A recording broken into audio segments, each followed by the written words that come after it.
Excellent. Merci pour tous. Alors, bonjour et bienvenue à tous et à toutes. Merci d'avoir pris le temps encore une fois aujourd'hui. Je me présente, je suis Dr Noa Ben-Gayed, directrice recherche et développement et qualité des services à la Fédération québécoise des sociétés Alzheimer, et j'aurai le plaisir d'animer et de modérer le webinaire d'aujourd'hui. Alors, les conférences mémorables sont rendues possibles grâce au soutien financier d'Eli Lilly, le Consortium canadien sur la neurodégénérescence et le vieillissement, le CCNV, et à la collaboration de Brain Exchange et la Société Alzheimer du Canada. Alors, nous allons tout d'abord commencer par la logistique et les détails techniques. Donc, le son est obtenu grâce à votre système de son intégré à votre ordinateur ou via la ligne téléphonique en utilisant donc les numéros de téléphone qui vous ont été fournis. Quant au visuel de la présentation, il sera accessible en ligne dès que nos conférencières prendront la parole. Dans le but de minimiser le bruit de fond et de garantir une meilleure qualité de son, tous les participants ont été mis en mode sourdine. Si vous avez besoin de poser une question ou si vous avez le moindre souci pendant la présentation, merci d'utiliser la fenêtre de dialogue ou de lever la main pour prendre la parole. Alors, afin de respecter l'horaire, je vous demanderai également de garder vos questions pour la période de questions-réponses à la fin. Et pour pouvoir offrir ce webinaire à un plus grand nombre, le webinaire sera enregistré dans sa globalité et partagé avec vous par courriel à la fin de la présentation. Il sera également rendu disponible sur notre site web alzheimerquebec.ca et sur notre chaîne YouTube. Alors, la présentation durera plus ou moins 50 minutes et nous conserverons une dizaine de minutes à la fin pour une période de questions-réponses et une discussion. Alors, sans plus attendre, permettez-moi de vous présenter nos conférencières d'aujourd'hui. Je dis bien nos conférencières parce que, comme vous le voyez, elles sont deux, Dr Isabelle Vedel et Dr Claire Godard-Sébillotte. C'est la première fois qu'on invite un duo. Alors, je suis ravie qu'elles aient accepté et puis que ce soit les premières. Dr Claire Godard-Sébillotte est gériatre spécialisée en épidémiologie. Elle est titulaire d'une bourse Vanier et d'une bourse de recherche des Instituts de recherche en santé du Canada, les IRSC, et récipiendaire du prix d'excellence au doctorat en recherche sur le vieillissement de l'Institut du vieillissement des IRSC, Anne-Marie Matthews. Dr Claire Godard-Sébillotte est également candidate au doctorat en médecine de famille à l'Université McGill sous la supervision du Dr Vedel. Sa thèse de doctorat porte sur les hospitalisations évitables des personnes vivant avec des troubles neurocognitifs majeurs, notamment sur la façon de les prévenir. Son objectif est de fournir des données probantes aux décideurs pour qu'ils puissent mettre en place des politiques basées sur les preuves et ultimement réduire les hospitalisations évitables auprès de cette population. Quant à Dr Isabelle Vedel, elle mène des recherches sur les services et les politiques de santé pour les personnes vivant avec des troubles neurocognitifs majeurs. Elle est cofondatrice et directrice scientifique de l'équipe de recherche pan-canadienne intitulée Recherche sur l'organisation des services de santé pour la maladie d'Alzheimer, l'équipe ROSA, qui est financée notamment par le Consortium canadien en neurodégénérescence associée au vieillissement. Elle est impliquée dans l'apport de données probantes pour la prise de décision publique et elle est également responsable de l'évaluation du plan Alzheimer au Québec et a participé en tant qu'experte avec l'Académie canadienne des sciences de la santé en vue de l'élaboration de la stratégie nationale sur la maladie d'Alzheimer et les autres troubles neurocognitifs majeurs. Merci, mesdames, d'avoir accepté notre invitation. La parole est à vous. Merci, Dr Noa Ben-Gayed, pour cette introduction et merci surtout de nous avoir invités en duo. Donc, on va tester une nouvelle forme innovante de conférence mémorable. J'espère que tout le monde nous entend bien maintenant. Donc, sans plus attendre, je vais lancer le diaporama. Donc, on va vous présenter aujourd'hui l'impact positif du médecin de famille et de l'équipe pluridisciplinaire de première ligne auprès des personnes avec des troubles neurocognitifs majeurs. Donc, là, voilà. Donc, pourquoi on s'intéresse à cette question? Bon, on n'a pas besoin de vous convaincre que les troubles neurocognitifs majeurs, donc la maladie d'Alzheimer ou les autres maladies apparentées, sont des maladies chroniques complexes et qui présentent certains défis de prise en charge. On a notamment un faible accès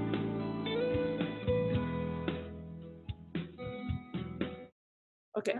On a notamment, les personnes ont notamment un faible accès à la détection, au diagnostic, au traitement et au soutien pour les personnes atteintes de la maladie, mais aussi leurs aidants.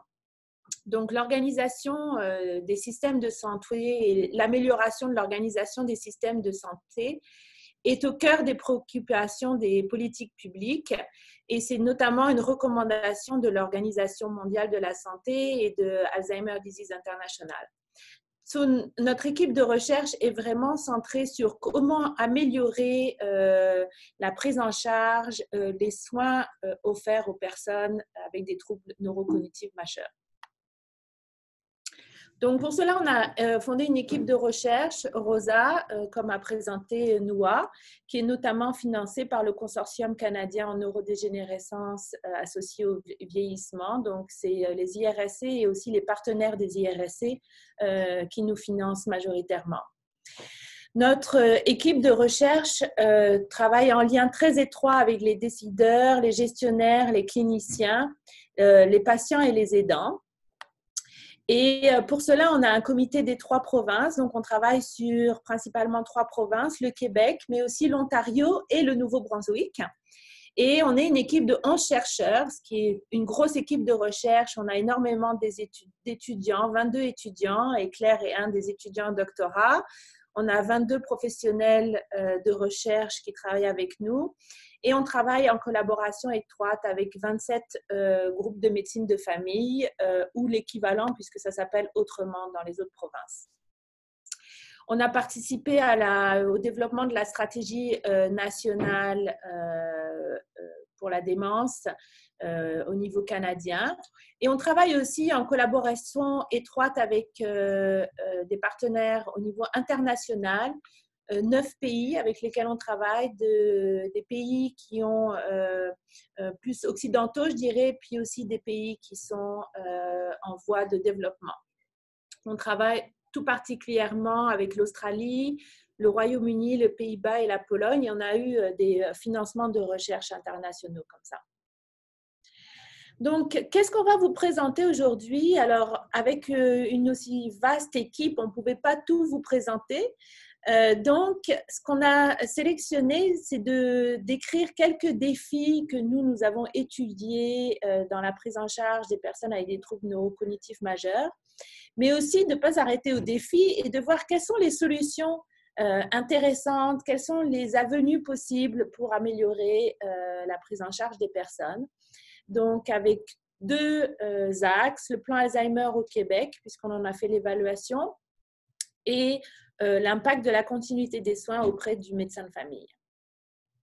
Donc, on va tout d'abord commencer par vous décrire quelques défis et je vais passer la parole à Claire Godard-Sébillotte qui a fait une analyse dans les banques de données administratives pour identifier des défis vraiment essentiels.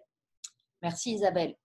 Effectivement, les personnes avec troubles neurocognitifs majeurs ont 2 fois plus d'utilisation de l'hôpital et de l'urgence que les personnes de même âge et de même niveau de comorbidité.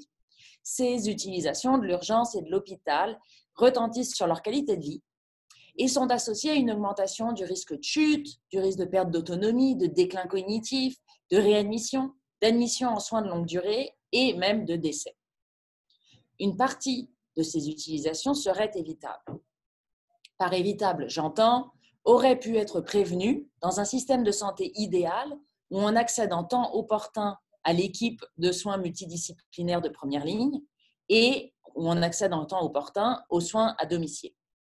Par exemple, aux États-Unis, une étude a été réalisée dans la population des personnes qui reçoivent le système Medicare et montrait que chez les personnes avec troubles neurocognitifs majeurs, environ 20% avaient au moins une hospitalisation évitable dans l'année.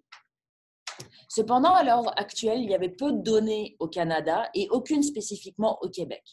Nous avons donc voulu en savoir plus et nous avons réalisé une analyse des banques de données administratives, c'est-à-dire les données notamment de la RAMQ, et nous avons regardé sur les 15 dernières années quelles étaient les utilisations de ces personnes. Sur ce graphique, vous voyez la variation dans le temps de 2000 à 2015 des utilisations des personnes avec troubles neurocognitifs majeurs dans l'année du diagnostic. On peut voir qu'en moyenne, 60 pour 100 personnes années de personnes ayant des troubles neurocognitifs majeurs ont au moins une visite à l'urgence durant l'année du diagnostic et 40 au moins une hospitalisation. Avec une durée moyenne d'hospitalisation, tous ces jours confondus, de 47 jours dans l'année qui suit le diagnostic. Pour le montrer d'une manière différente, sur 100 personnes nouvellement diagnostiquées avec une maladie, avec un trouble neurocognitif majeur et suivies durant l'année du diagnostic, 60 auront au moins une visite à l'urgence, 40 auront au moins une hospitalisation, dont un quart serait évitable. Dans un deuxième temps, nous nous sommes intéressés au niveau de soins alternatifs. Niveau de soins alternatifs est un label qui est donné aux personnes hospitalisées lorsqu'elles sont encore à l'hôpital de soins aigus, mais ne relèvent plus de nécessité de soins d'une structure de soins aigus et pourraient en fait être dans une structure de soins de longue durée. Cependant, elles sont en train d'attendre une place dans la structure de soins de longue durée, c'est pour ça qu'elles restent dans la structure de soins aigus. Rester à l'hôpital alors qu'on pourrait être en soins de longue durée peut être particulièrement délétère. L'hôpital n'est pas un milieu de vie. On imagine bien que les changements d'équipe, les entrées et sorties de patients, les appels dans toutes les chambres pour les coups de téléphone, pour les préposés, l'intercom, le fait que le lieu n'est pas adapté, n'est pas sécurisé, notamment pour les déambulations, peut être associé à des prescriptions potentiellement inappropriées, notamment de neuroleptiques, de contention, et associé à des effets indésirables importants. Donc, on a voulu s'intéresser à ces niveaux de soins alternatifs. Et qu'est-ce qu'on a vu? On a vu que sur la période, pour cet indicateur, il y avait peut-être une diminution, passant d'environ 25% personnes années à 17% personnes années. Mais que malgré cette petite amélioration, tous ces jours confondus dans l'année du diagnostic, chez les personnes qui avaient au moins un séjour côté niveau de soins alternatifs, la durée moyenne était de 4,7 mois dans l'année qui suit le diagnostic. Au total, les personnes atteintes de troubles neurocognitifs majeurs ont une utilisation de l'hôpital très élevée. Cette hospitalisation est plus élevée que celle qui a été rapportée dans des études aux États-Unis, plus élevée que celle qui a été rapportée dans des études en Ontario, plus élevée que chez les personnes âgées sans troubles neurocognitifs majeurs du Québec. Pour la majorité des indicateurs que nous avons observés, nous n'avons pas vu d'amélioration au cours du temps.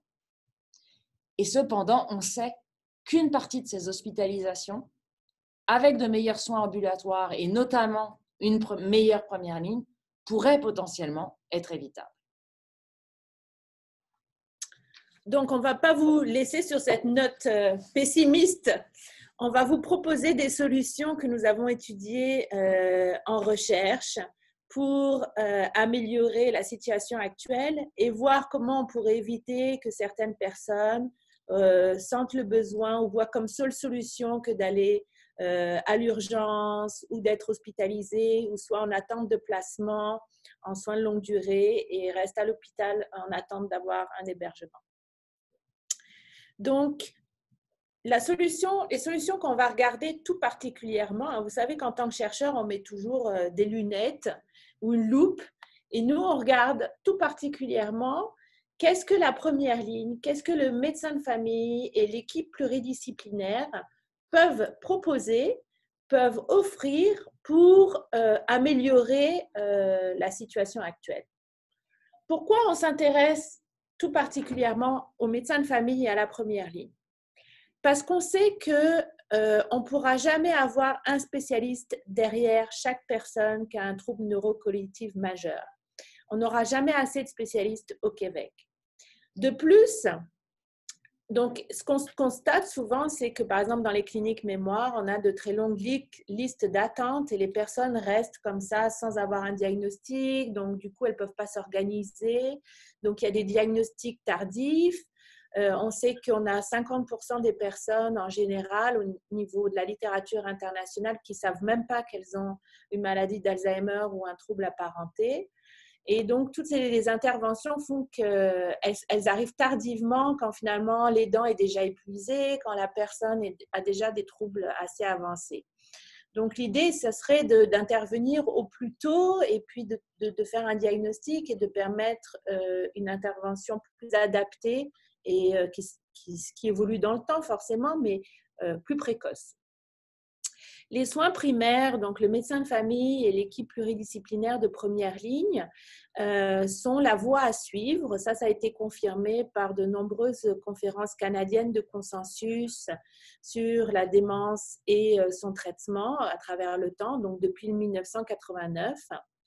On sait aussi que cette prise en charge, donc la détection, le diagnostic, le traitement, le suivi en première ligne, peut vraiment être fait maintenant grâce à l'implantation des groupes de médecins de famille. Puis vous avez vu peut-être Radio-Canada qui a annoncé qu'on a de plus en plus accès à un médecin de famille. Donc ça, c'est des bonnes nouvelles. Hein. Ce matin, ils ont annoncé ça. Donc, on a ces groupes de médecins de famille. Ils ont non seulement plusieurs médecins de famille qui sont rassemblés, mais aussi ils travaillent en équipe avec des infirmières, des travailleurs sociaux, des pharmaciens et des autres professionnels de la santé. Donc, ils sont vraiment outillés pour répondre à l'ensemble des besoins des personnes qui ont des troubles neurocognitifs majeurs. Et ils peuvent devenir une plaque tournante centrale pour détecter, diagnostiquer, traiter et suivre ces personnes-là et les orienter dans le système, les envoyer aux soins à domicile quand il y en a besoin, les orienter vers la société Alzheimer, les orienter vers l'appui aux aidants, etc. Donc, toutes les belles ressources qu'on a dans notre système de santé et dans les services communautaires. Donc, on va vous présenter deux exemples de travaux de recherche donc, qui portent sur le médecin de famille et sur la première ligne. Tout d'abord, les effets du plan Alzheimer. On a eu l'honneur d'avoir la responsabilité de faire l'évaluation du plan Alzheimer au Québec. Et on a regardé les effets sur le diagnostic, le suivi et la qualité des soins qui sont offerts aux personnes avec des troubles neurocognitifs majeurs. On a aussi mesuré, enfin c'est Claire qui a mesuré l'impact de la continuité des soins auprès du médecin de famille. Donc, si on voit régulièrement son médecin de famille, est-ce qu'on évite d'aller certaines fois à l'urgence? Est-ce qu'on évite des hospitalisations? Et tous ces travaux, ce qui est extrêmement important pour nous, notre équipe de recherche, c'est qu'on les fait en collaboration avec nos partenaires. Donc, on a vraiment des liens très concrets, très réguliers avec nos différents partenaires, notamment les décideurs. Et on fournit des données très régulièrement pour soutenir la prise de décision de l'action publique et notamment raffiner le plan Alzheimer du Québec en fonction de nos résultats de recherche. Donc, je vais vous présenter tout d'abord l'évaluation du plan Alzheimer au Québec, donc, qui est une des solutions proposées, le plan Alzheimer, pour répondre aux défis que Claire vous a présentés. Donc, qu'est-ce que le plan d'Alzheimer au niveau du Québec? J'imagine que vous êtes très familier avec ça. Ça a commencé dès 2009 avec la publication du rapport qui a été dirigé par Dr. Howard Berman, qui a été soumis au ministre de la Santé et qui était les éléments clés d'un plan Alzheimer au Québec. Il a été diffusé sur le site du ministère, ce qu'on appelle une dissémination passive, c'est-à-dire qu'il n'y a pas eu vraiment à cette période-là de formation ou d'accompagnement pour l'implantation du plan Alzheimer. Après 2012, il y a eu vraiment une implantation active du plan Alzheimer centrée sur les groupes de médecins de famille qui recevait un montant financier qui a servi principalement à recruter des infirmières additionnelles, mais dans certains cas, recruter des travailleurs sociaux dans ces groupes de médecine de famille. De façon très innovante et intéressante, le ministère de la Santé a décidé qu'il fallait accompagner ce changement et aider les GMF à évoluer vers une meilleure prise en charge des personnes avec des troubles neurocognitifs majeurs.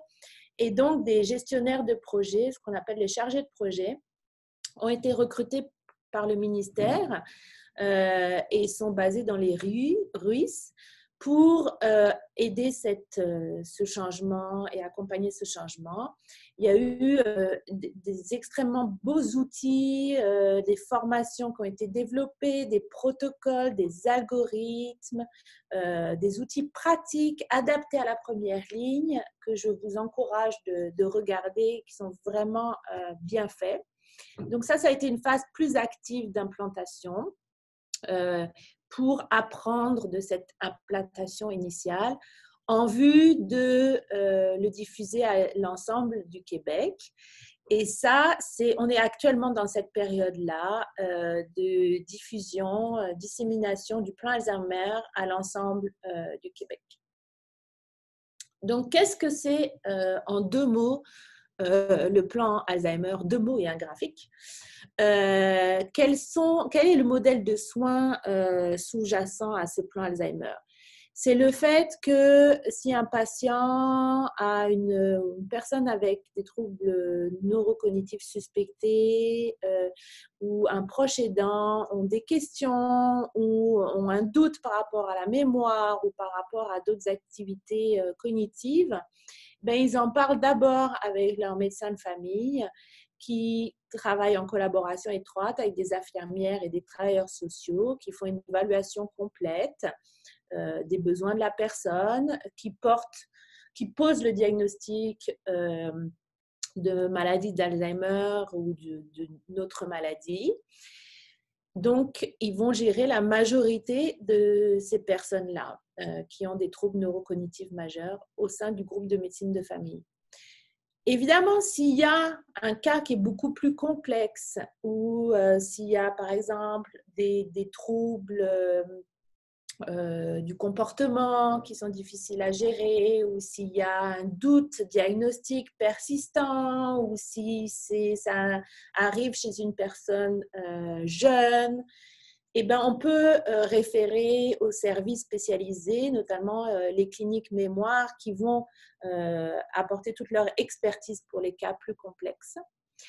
Et le groupe de médecine de famille est le centre où se passe la coordination, c'est-à-dire que quand il y a besoin de soins à domicile, eh bien, une référence est faite aux soins à domicile, des contacts sont faits avec les services de soins à domicile, avec les pharmacies communautaires, avec l'hôpital en cas d'hospitalisation, avec les sociétés Alzheimer et les autres services communautaires. Donc, ça devient vraiment le GMF une plaque tournante pour les personnes qui ont des troubles neurocognitifs majeurs et leurs aidants. Donc, on a fait l'évaluation du plan Alzheimer québécois pour voir si toutes les promesses ou tous les espoirs qu'on mettait dans ce plan Alzheimer ont été réellement réalisés. Est-ce qu'il y a eu vraiment un impact de ce plan Alzheimer québécois? Et on a publié dans le CMAG. Donc oui, en un mot, oui, il y a eu des impacts. On a vu que grâce au plan Alzheimer qui a été implanté, on a une amélioration significative, notamment du suivi des personnes dans les groupes de médecine de famille. On a en moyenne 2 visites de plus auprès du médecin de famille par an. On a aussi une amélioration de la qualité des soins dans les groupes de médecine de famille. Ça, c'est le graphique qui est en bleu. Vous voyez qu'ici, à la fin, dans le graphique jaune, là, les barres jaunes, on voit qu'on a une amélioration de la qualité des soins. Ça, on a regardé si les groupes de médecine de famille appliquaient les guides de bonne pratique québécois et canadiens. Et donc, on voit que, par exemple, on fait une meilleure évaluation des fonctions de la personne, on mesure son poids, on fait une évaluation de l'aidant, On regarde s'il y a des troubles du comportement, etc. C'est sûr qu'il y a encore des domaines sur lesquels on peut s'améliorer. On voit par exemple que l'évaluation de l'aidant ou de la conduite automobile ou la référence vers les services communautaires tels que la Société Alzheimer ou l'appui, c'est encore des zones d'amélioration. Mais globalement, on voit une amélioration au cours du temps grâce à l'implantation du plan Alzheimer. Un autre élément, c'est qu'il y a eu peu de références des médecins de famille vers les spécialistes. Et quand les références sont faites, elles sont presque toujours appropriées. C'est-à-dire qu'il y avait une bonne raison d'envoyer la personne voir le spécialiste, c'est qu'on avait vraiment besoin d'une expertise pointue. Mais la grande majorité des personnes n'ont pas été envoyées voir le médecin spécialiste.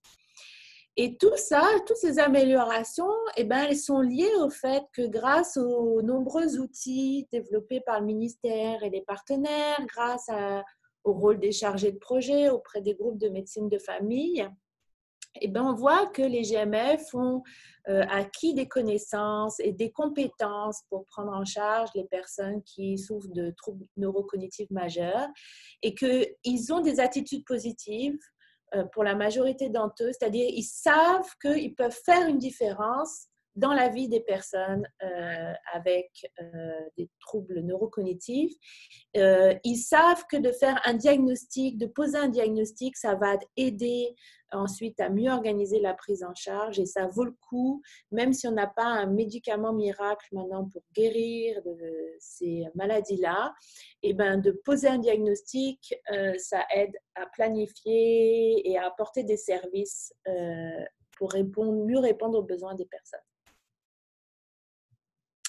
Donc, le deuxième élément de solution qu'on voudrait partager avec vous aujourd'hui, c'est le fait que la continuité des soins auprès du médecin de famille a un impact. Et donc, quand on voit régulièrement son médecin de famille, quand on en a besoin, eh ben, la trajectoire, c'est-à-dire de soins, on utilise moins l'urgence et l'hôpital. Je passe la parole à Claire qui va vous présenter cette solution-là.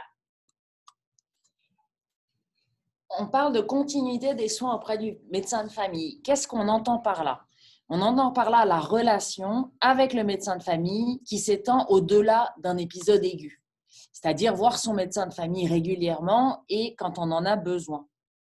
Comment la continuité pourrait-elle avoir un effet sur les hospitalisations et les visites à l'urgence?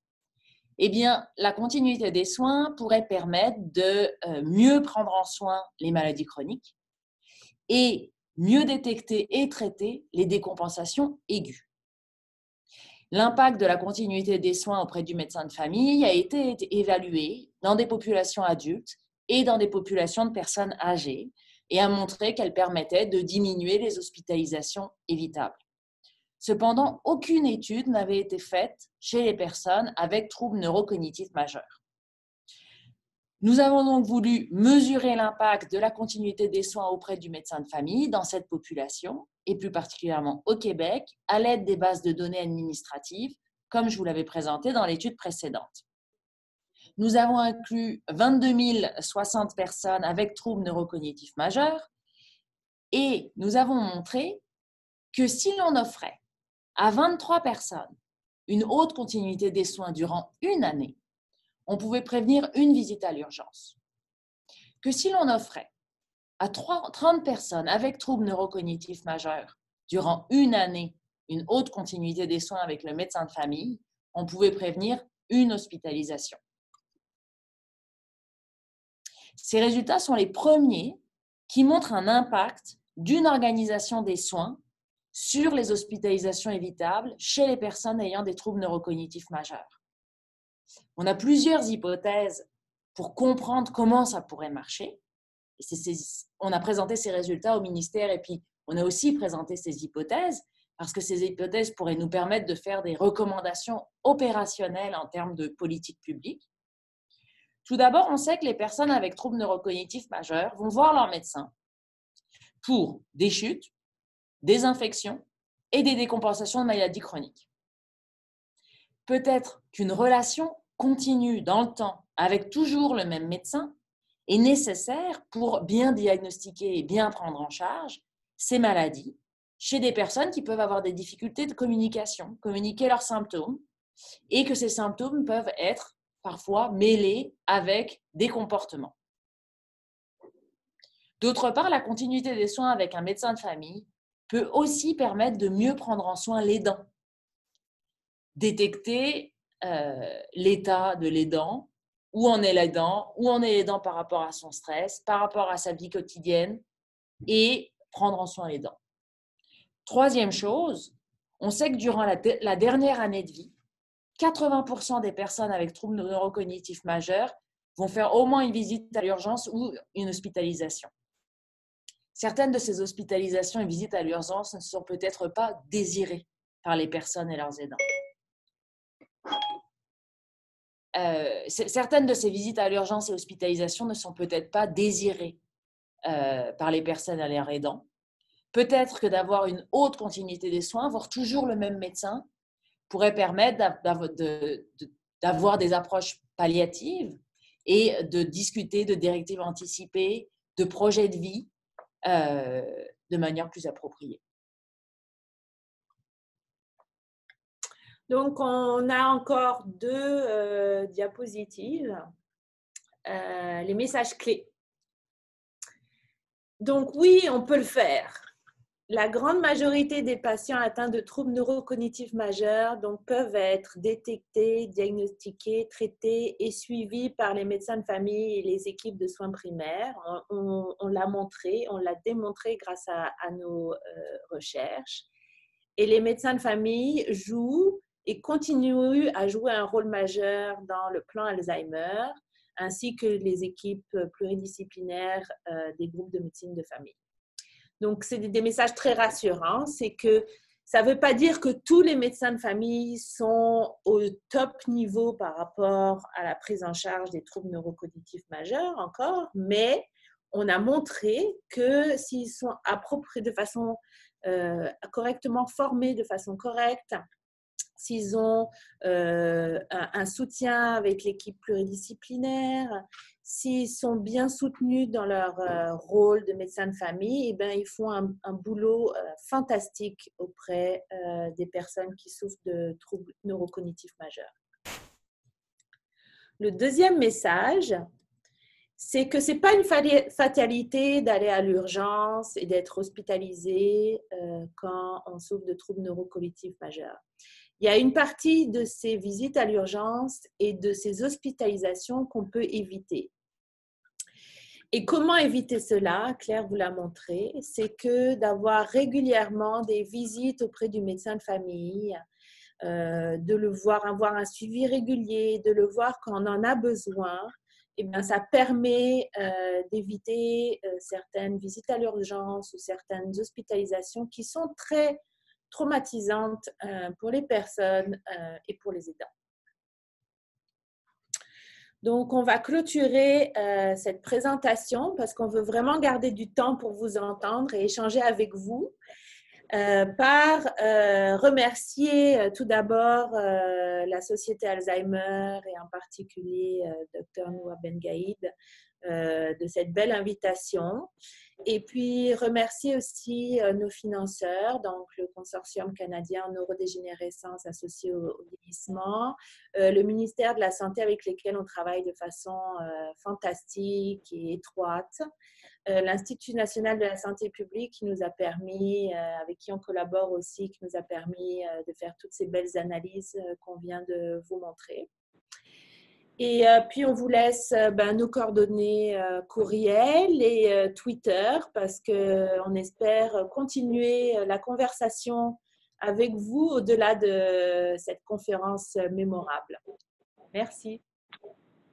Merci. Excellente présentation. Merci pour ce sujet très, très passionnant qui est présenté avec une telle clarté. Alors, on a déjà plusieurs questions. pendant justement que vous étiez en train de présenter. On va y aller avec des questions en rafale là parce qu'elles sont, je pense, très courtes et méritent des réponses également courtes.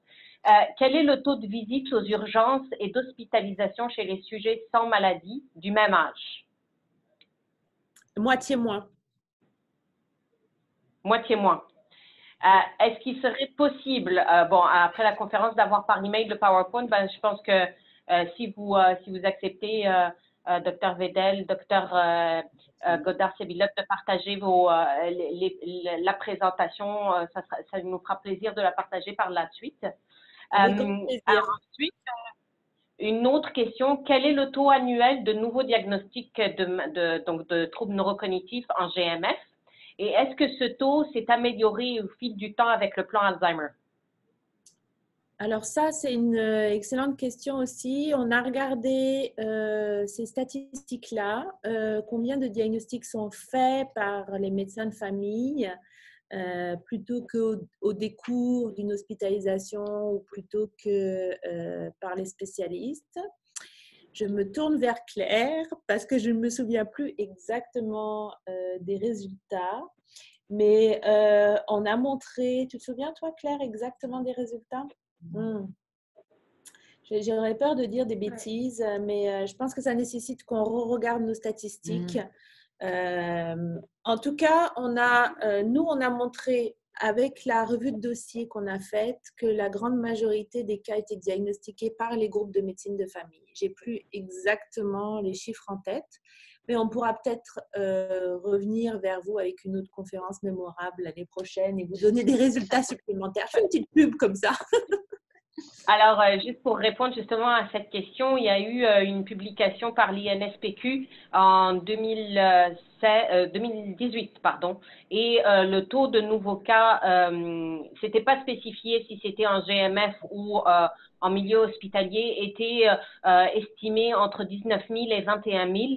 Pourquoi il y a une différence au niveau du nombre de cas? C'est tout simplement par rapport à la méthode de calcul et c'était basé également sur les données administratives qui étaient perçues par la RAMQ, donc toute personne soit qui est passée par le système hospitalier, par le système de santé, qui a une prescription pour un des 4 médicaments notamment envisagés pour la maladie d'Alzheimer.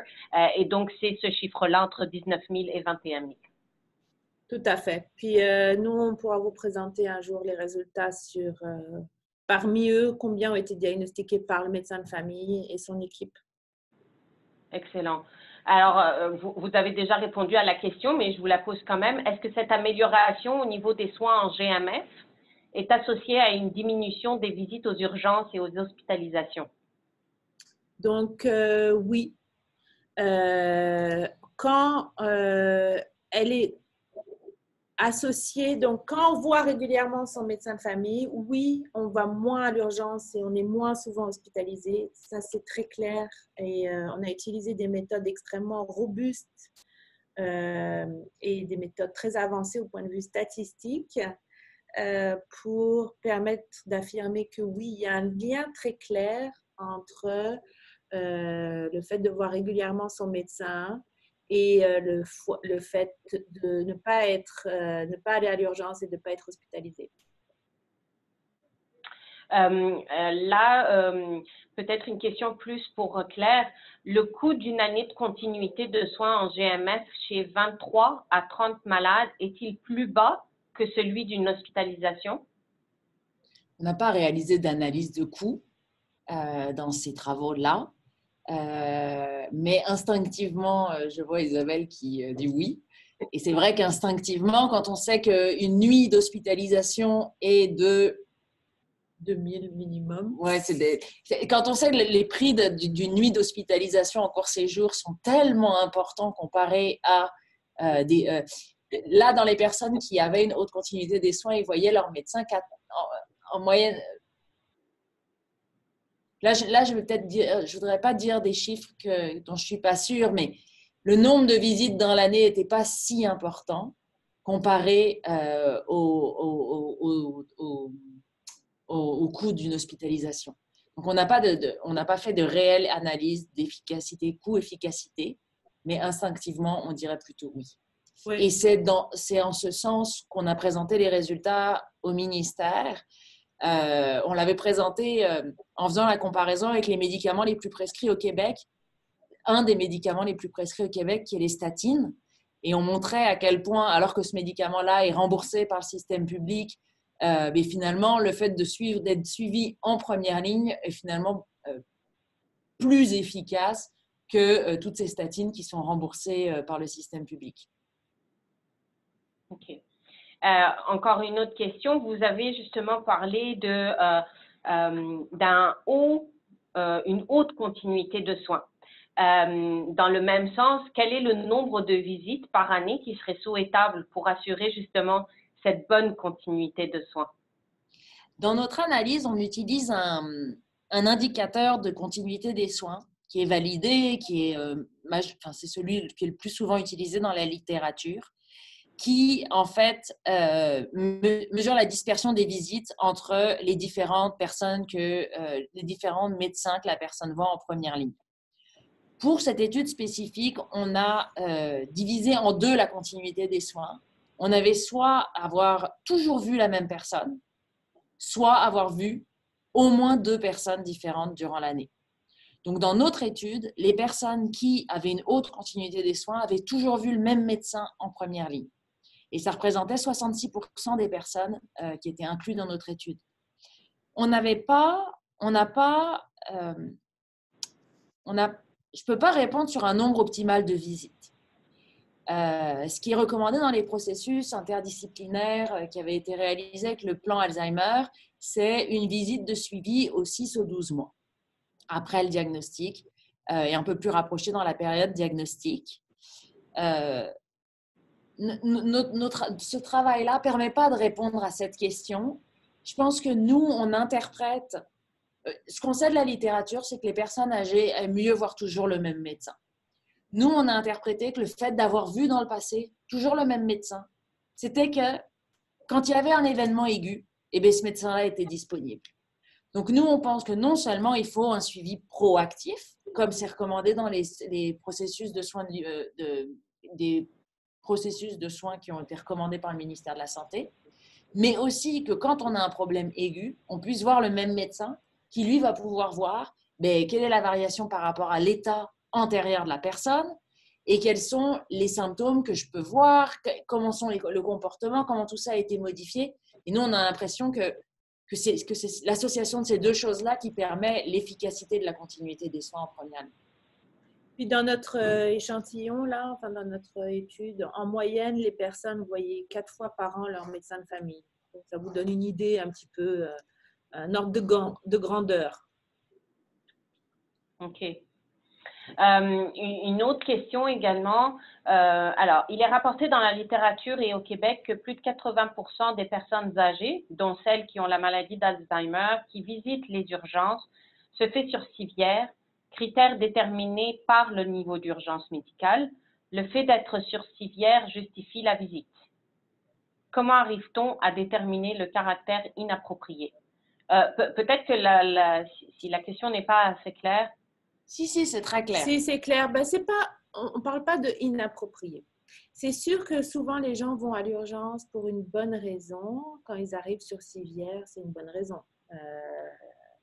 Il en reste 20% qui arrivent sans civière, sur lesquels peut-être on peut réfléchir, est-ce que c'était vraiment nécessaire, cette visite à l'urgence. Mais l'idée, c'est quand on voit son médecin de famille régulièrement, on va éviter certaines situations qui amènent au fait qu'on soit transporté en civière. Par exemple, on va éviter des chutes, on va éviter que la personne se retrouve en insuffisance cardiaque, on va éviter que la personne se trouve en insuffisance respiratoire. Donc, c'est sûr que quand la personne arrive sur civière à l'urgence, il faut tout de suite tout mettre en œuvre pour s'en occuper et le mieux possible. Il y a une bonne raison pourquoi elle est à l'urgence.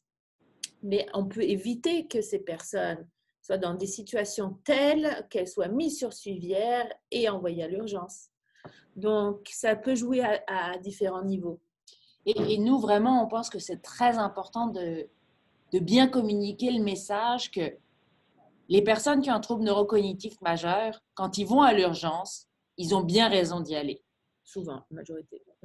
Et parce que dans le système de santé, nos définitions d'hospitalisation et de visite à l'urgence évitable, c'est dans un système de santé idéal où on aurait eu accès à l'équipe de soins multidisciplinaire au temps opportun et autant de fois qu'on avait besoin et en situation aiguë, et aux soins à domicile et aux services notamment SAPA, CLSC, etc.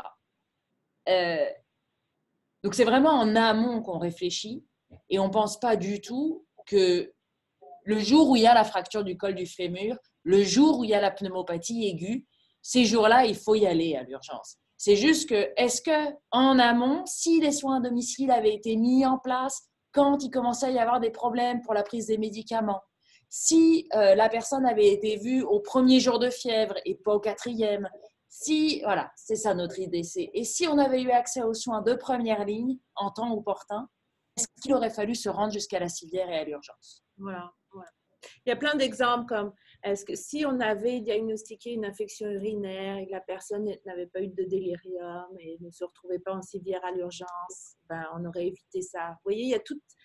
C'est sûr que quand ils arrivent en civière à l'urgence, c'est presque déjà trop tard. Enfin, pas trop tard, c'est-à-dire on ne peut pas éviter le besoin d'urgence, mais c'est travailler en amont et de mieux repérer les besoins au moment où ils arrivent, d'adapter les services en fonction des besoins, d'éviter que les dents s'épuisent, de repérer une infection urinaire, une pneumopathie précocement et la soigner alors que la personne peut rester à la maison.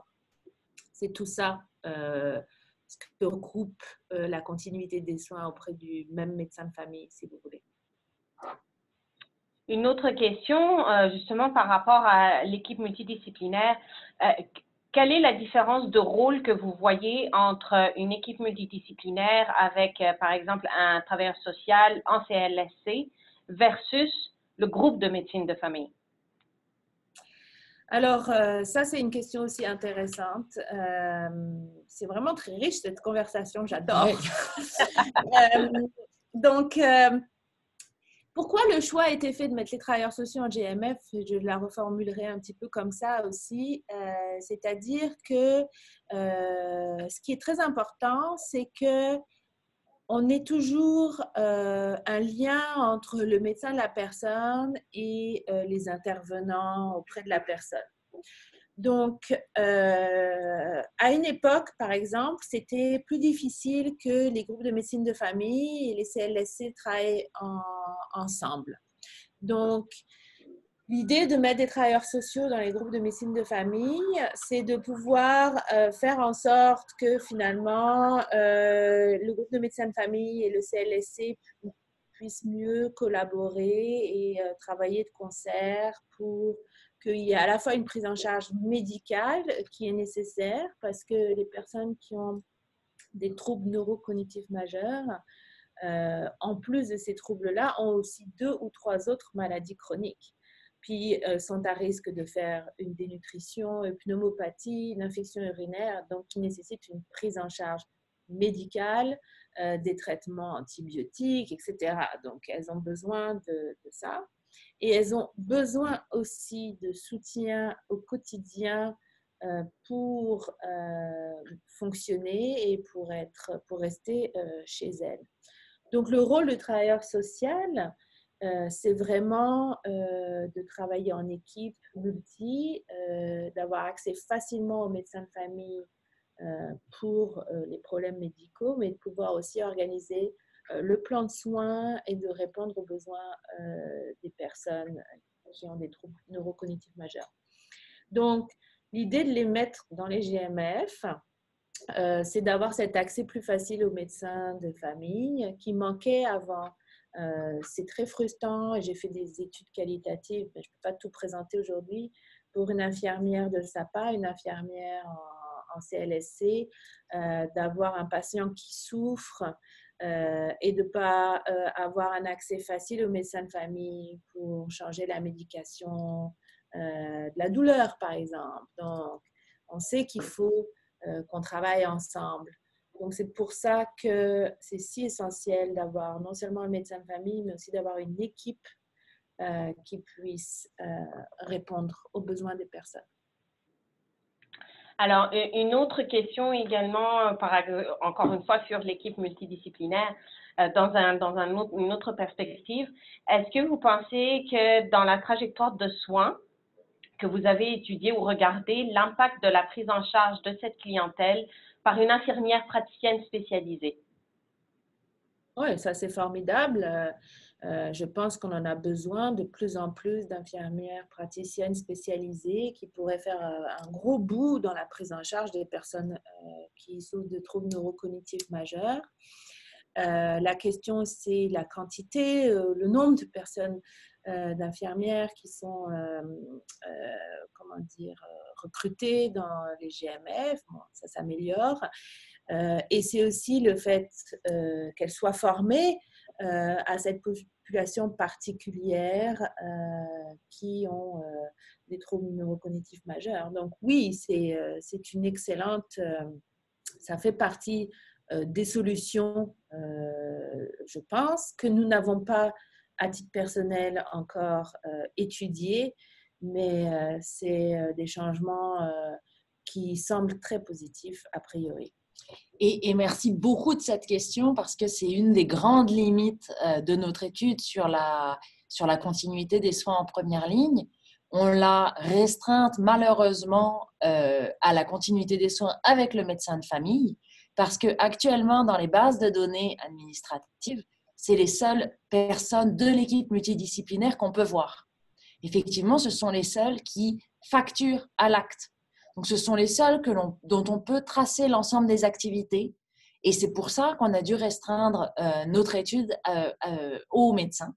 Mais si nous avions eu des données, et ça aurait été d'autant plus intéressant de voir si la continuité avec l'équipe multidisciplinaire avait un impact sur les urgences. Et nous, ça nous intéresserait beaucoup de répondre à cette question. Mais pour l'instant, avec les données disponibles au Québec, ce n'était pas possible. Ouais. Par contre, en Ontario, on a fait une étude aussi, puis les infirmières praticiennes ont un rôle extrêmement important pour cette population-là. Et dans la grande majorité des cas, elles remplacent complètement le médecin pour la très grande majorité des cas. Et on a fait des entrevues en Ontario et ça se passe très bien avec les infirmières praticiennes et ça a l'air de marcher. Pour ce suivi, ce type de clientèle-là, ça a l'air de fonctionner très, très bien. Et puis, il y a plusieurs, dans l'équipe d'implantation du plan Alzheimer, plusieurs infirmières praticiennes spécialisées et champions qui ont développé. Et puis, il y a de nombreux outils aussi qui ont été développés pour augmenter voilà, et puis le transfert des tâches entre médecins et infirmières. Alors, là, plus du côté des médecins, avec le plan Alzheimer, qu'est-ce que les médecins ont eu comme formation pour une meilleure prise en charge des personnes? Alors, ils ont eu des formations par les chargés de projet qui sont allés visiter les groupes de médecine de famille. Ils ont eu des formations par ce qu'on appelle les infirmières territoriales, donc des infirmières qui sont un peu spécialisées démence puis qui couvrent finalement plusieurs groupes de médecine de famille pour les former, etc. Ils ont eu une variété d'outils qui ont été mis à disposition parce qu'une des difficultés qu'on a en médecine de famille, c'est que une des difficultés et la beauté de la médecine de famille, c'est que dans notre clientèle, on a, je ne suis pas médecin de famille, donc je ne sais pas, mais dans leur clientèle, ils ont une variété de personnes, de profils, de patients. Et que quand on doit appliquer toutes les guides de bonne pratique qui existent, ça devient extrêmement compliqué. Donc là, le ministère a vraiment développé un processus interdisciplinaire de prise en charge en première ligne qui clairement guide qu'est-ce qu'on doit faire à la première visite, qu'est-ce qu'on doit faire à la deuxième visite, comment on annonce le diagnostic, quels sont les outils qu'on utilise. Quelque chose de vraiment très pas simple parce qu'il y a beaucoup de détails et de choses, mais quelque chose qui est très clair à implanter, très pratique. Donc ça, c'est un superbe outil aussi pour de formation, un guide pour les médecins. Excellent. Alors, on a une question commentaire et qui va carrément dans le sens de ce que vous avez présenté aujourd'hui, à savoir, j'ai un médecin de famille dans une grande clinique privée depuis 2006, je le vois au besoin. Présumément qu'il a eu la formation dont vous avez parlé lors des visites, est-il en mesure de détecter les signes avant-coureurs de la maladie chez moi comme patient? Comme je vis seule, il me semble mieux placé pour s'apercevoir des symptômes de la maladie, le cas échéant. Oui, ben, c'est un beau Donc, là, témoignage. Oui, voilà. la réponse c'est oui. C'est un beau témoignage et c'est vrai que tous les médecins qui vraiment ont participé au plan Alzheimer, qui se sont impliqués, sont capables de détecter, de repérer, de discuter avec vous si c'est un changement, parce qu'on a tous des troubles de mémoire à un certain moment de notre vie. Mais qu'est-ce qui est normal comme type de trouble de mémoire? Qu'est-ce qui devient une maladie? Qu'est-ce qui est une maladie? Donc, repérer tout ça, c'est d'abord et avant tout avec votre médecin de famille qu'il faut en parler, ou votre infirmière praticienne si vous en avez une. Oui, donc merci pour ce beau témoignage. Ben, merci à vous. Moi j'ai une petite question là pour vous. En ayant présenté justement ces résultats-là, le fait de mettre l'emphase justement sur la haute continuité des soins, le fait que ces hospitalisations ou ces déplacements à l'urgence sont inévitables pour cette clientèle, comment le ministère a répondu et qu'est-ce que vous pensez qui devrait être maintenant mis en place? Et qui ne l'est pas encore, forcément. Ouais. Alors, on travaille de façon très proche avec le ministère. Donc, c'est même eux qui nous disent, on aimerait savoir ça. Donc, on essaie d'adapter nos méthodes quand on peut pour répondre aux questions que le ministère a. Donc, ils sont tout à fait au courant très régulièrement de nos travaux. Donc, je pense que comment le ministère a réagi, puis je donne mon avis, il faudrait lui demander plus en direct, mais c'est de toujours être très attentif à ces résultats-là et puis de garder l'idée de qu'est-ce qu'on peut faire pour mieux soutenir la première ligne.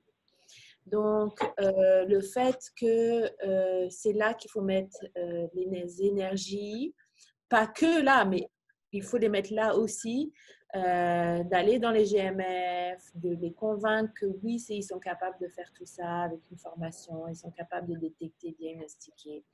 Tout ça, c'est beaucoup de travail sur le terrain, d'aller d'un GMF à l'autre. Donc, essentiellement, c'est continuer à animer le réseau de la première ligne avec des groupes de discussion, des échanges de pratiques. C'est ça que le ministère fait. C'est vrai qu'il ne faut pas oublier non plus les autres acteurs qui sont aussi clés dans la prise en charge des personnes et on s'oriente dans la dernière phase des travaux du ministère.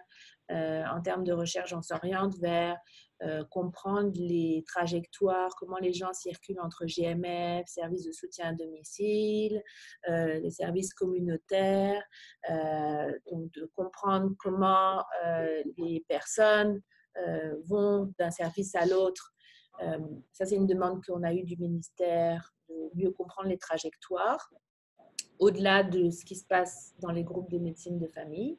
Donc, c'est quelque chose qui est aussi important qu'on va regarder. Mais de bien se rappeler que le groupe de médecine de famille, c'est l'endroit et la plaque tournante. Je pense que le ministère a toujours bien réagi par rapport à ça. OK. Et dans un contexte où justement les personnes atteintes de troubles neurocognitifs majeurs se trouvent malheureusement de plus en plus en hébergement, où le médecin de famille n'est plus dans l'entourage de la personne, est-ce que vous pensez que ça explique également pourquoi on a un tel taux d'hospitalisation? Que les personnes ne sont pas forcément à domicile, mais plutôt en hébergement, et que donc cette continuité de soins n'est pas disponible, n'est pas offerte? Alors, on travaille avec d'autres chercheurs sur les transitions entre l'hébergement et l'hospitalisation. Et c'est très intéressant aussi. Pourquoi les personnes qui sont en hébergement vont à l'urgence? Ben, il y a toute une partie d'intervention qu'on peut mettre en place comme repérer, par exemple, les infections urinaires qui causent des déliriums, qui causent des troubles du comportement, etc. Repérer ça en hébergement et les soigner sur place sans les envoyer à l'urgence. Donc, il y a tout un tas de travaux dans ce domaine-là. C'est possible que votre hypothèse soit tout à fait juste, c'est-à-dire que quand les gens vont en hébergement, ils perdent cette relation privilégiée avec un médecin de famille qui est capable de détecter « Ouh là là, ça va moins bien ce mois-ci, ouh là là, il y a quelque chose qui couve donc, un médecin de famille qui, en hébergement, a moins de temps par personne, a moins cette historique, connaît moins la personne et sa famille. C'est possible. On n'a pas à l'heure actuelle de données pour étayer cette hypothèse-là, mais c'est une question intéressante. Parfait. Là, vous avez plusieurs pistes de réflexion pour de nouveaux projets de recherche. Je crois que c'est la première fois que notre conférencier, enfin notre duo en l'occurrence, finit plus tôt et garde autant de temps pour la discussion et qu'on ait également autant d'échanges avec les participants. Alors, merci pour cette disponibilité. Je vais, si on n'a pas une dernière question là, on va arrêter là étant donné qu'on a atteint l'heure et même si la discussion était très enrichissante. Alors, vous allez recevoir demain, aujourd'hui malheureusement j'ai un calendrier très chargé, donc demain, promis. Donc, vous recevrez en fait un courriel avec une courte évaluation à laquelle je vous demanderai si possible d'y répondre pour nous permettre d'avoir vos commentaires, votre appréciation du webinaire d'aujourd'hui. Vos réponses sont anonymes, mais elles nous permettent de mieux répondre à vos besoins à l'avenir. Et vous trouverez également dans le lien, dans le courriel que je vais vous envoyer, le lien d'enregistrement du webinaire ainsi que le format PDF de la présentation. Alors, n'hésitez pas à le partager avec vos collègues ou dans votre réseau. Et le prochain webinaire aura lieu le 4 mars prochain. Il sera présenté par Julien Rougerie, qui est de la Fondation Émerge et qui va aborder un sujet qui a été demandé à plusieurs reprises, à savoir les défis que rencontrent les personnes aînées homosexuelles. Et donc, si vous n'êtes pas encore inscrit, n'hésitez pas à le faire dès maintenant. Et encore une fois, je tiens à remercier chaleureusement Dr Isabelle Vedel et Dr Claire Godard-Sébillotte pour cette excellente présentation, pour votre disponibilité et également d'avoir répondu à toutes les questions de nos participants. Je vous souhaite une excellente fin de journée et au plaisir de toujours vous voir aux conférences mémorables. Merci encore. Merci de ces beaux échanges. Bonne fin de journée. Merci beaucoup. À vous aussi.